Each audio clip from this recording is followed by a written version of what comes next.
High বন্ধুরা, তো দেখো তোমাদের নেপুকুর মা দেখো আজকে তোমাদের রুই পটল আর দই দিয়ে একটা রান্না দেখাবে।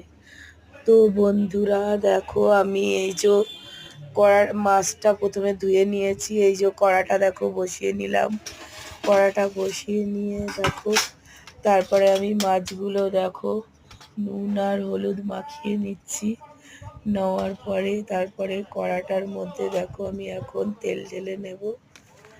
তেল ঢেলে নিয়ে তারপরে আমি এই দেখো কড়াটা মাছগুলো ছেড়ে দিলাম।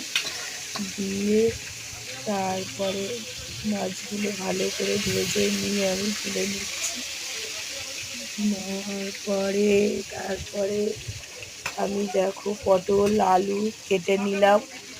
নিয়ে আর তারপরে আমি দিয়ে নিলাম হচ্ছে এই দেখো মাছগুলো লাল লাল করে ভেজে নিলাম।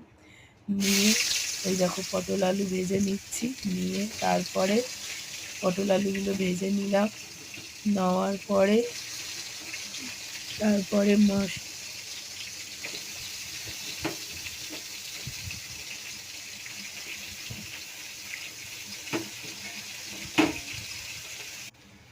তো পটল আলুগুলো দেখো আমি লাল লাল করে ভেজে নিয়েছি। নিয়ে একটা শুকনো লঙ্কা, একটু জিরে, একটু তেজপাতা দিয়ে দিলাম কড়ায়। তারপরে আদা রসুন পেঁয়াজ বাটা আর জিরের গুঁড়ো দিয়ে ভালো করে মশলাটা দেখো আমি কষে নিচ্ছি।